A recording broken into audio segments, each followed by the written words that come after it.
현박 목사의 아침 묵상 2023년 3월 4일 토요일 아침입니다. 베드로후서 3장 1절로 2절 말씀을 통해서 오늘은 부족한 방법으로라도 이런 제목으로 말씀 묵상의 은혜를 나누겠습니다. 어제 온라인 플랫폼 개발을 위한 파트프라임과의 소중한 회의가 있었습니다.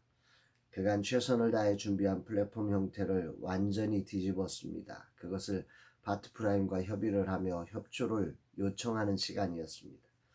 비용도 드릴 수 없는 정말 죄송하고 염치 없는 요청이었습니다. 새해부터 나와 스페이스 R팀은 하나님께서 주신 온라인 플랫폼이 어떠해야 하는지, 선교단체인 우리가 해야 할 일이 무엇인지를 깊이 고민하며 그동안 준비한 것을 바꾸었습니다. 회의를 앞두고 팀장도 나도 잠을 거의 잘 수 없었습니다. 파트프라임의 협조가 필요한 부분인데 우리가 도움이 될 방법이 전혀 없기 때문입니다. 정말 염치 없는 협조를 요청해야만 하는 상황이었습니다. 모든 재정이 바닥이 난 상황에 오직 시작하신 주님은 실수가 없으신 분이시기에 그분의 뜻이 무엇인지를 붙잡으려고 몸부림쳤습니다. 그런 상황에 파트프라임과 만나 아무것도 줄 수 없고 요청만 있는 우리와 여러 어려운 상황을 겪고 힘겨운 파트프라임 간의 회의. 세상이라면 이런 상황, 뻔한 결과가 예상되는 장면입니다.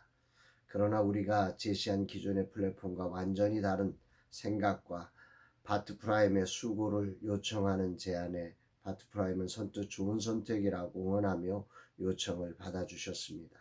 얼마나 감사하고 미안하든지 주님 축복하소서. 함께하는 이들이 모두 일어나게 하소서. 정말 우리를 통해 이들이 복을 누리게 하옵소서 고백합니다. 완전히 파김치가 된 마음과 육체의 오늘입니다. 주일을 준비하는 오늘 쉼을 우선해야 하겠습니다. 주님께 온전히 감사의 예배자로 준비되는 날 되기를 기도합니다. 이날 주님은 어떤 말씀을 주실까? 오늘 본문 1, 2절을 읽습니다. 사랑하는 자들아, 내가 이제 이 둘째 편지를 너희에게 쓰노니 이 두 편지로 너희의 진실한 마음을 일깨워 생각나게 하여 곧 거룩한 선지자들이 예언한 말씀과 주되신 구주께서 너희의 사도들로 말미암아 명하신 것을 기억하게 하려 하노라. 본문에는 사도 베드로가 거짓 교사들의 정체를 폭로한 후에 이 편지를 쓰는 이유를 정확하게 말씀하고 있는 부분입니다. 그런데 그 내용의 핵심은 생각나게 하고 기억하게 한다. 이게 이제 핵심이죠. 근데 뭘 생각나고 뭘 기억하게 하는 것인가 보면 그것은 바로 거룩한 선지자들이 예언한 말씀, 또 주되신 구주께서 사도에게 명하신 말씀을 생각나게 하고 기억하게 하려는 것이다. 사도 베드로는 베드로후서를 쓰는 목적 자체를 그렇게 정의하고 있습니다.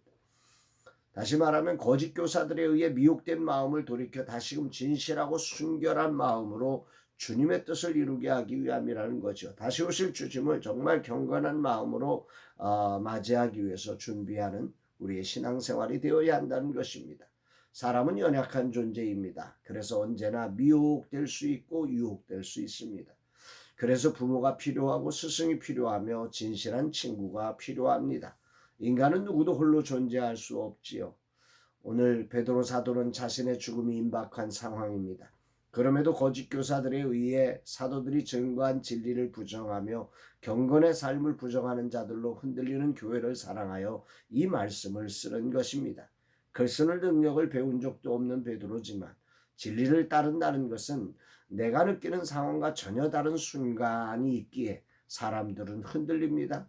이런 순간 거짓 교사가 교묘하게 유혹하며 넘어가는 것이죠.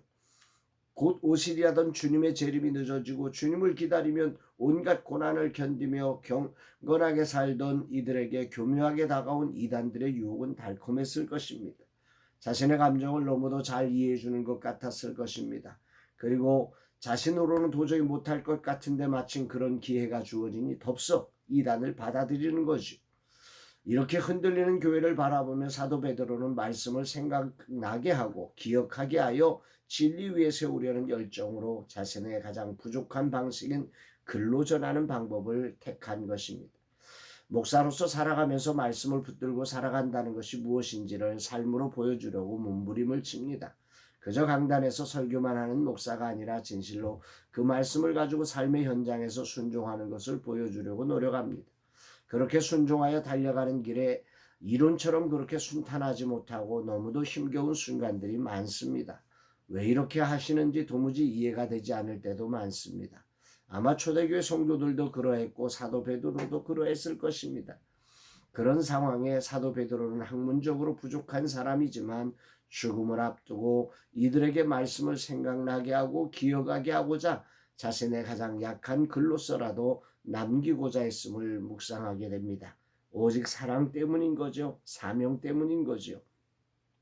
사도 베드로가 가장 약한 글로 생각나게 하고 기억하게 하려는 이 몸부림이 오늘 아침 저에게 큰 울림으로 들려집니다. 나도 지금 온라인 플랫폼을 만들며 전혀 모르는 일이라 베드로의 이 심정이 큰 감동으로 전해집니다.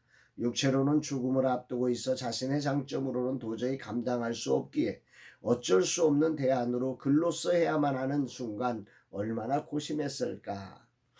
주님, 이 종으로 이 길을 걷게 하심을 인정합니다. 내가 할 수 없는 분야의 전혀문외 아니며 나이도 들어 이젠 젊음을 따라가기도 벅찬 제게 이 사명을 맡기심을 감사합니다. 부족하지만 사랑으로 남은 기간 이 일에 전념하며 다음 세대가 그리스도를 생각하고 기억하며 믿음으로 설 수 있는 길을 만들겠습니다. 주님 인도하소서. 사람을 붙여주소서. 지혜를 주옵소서. 고백하는 날입니다.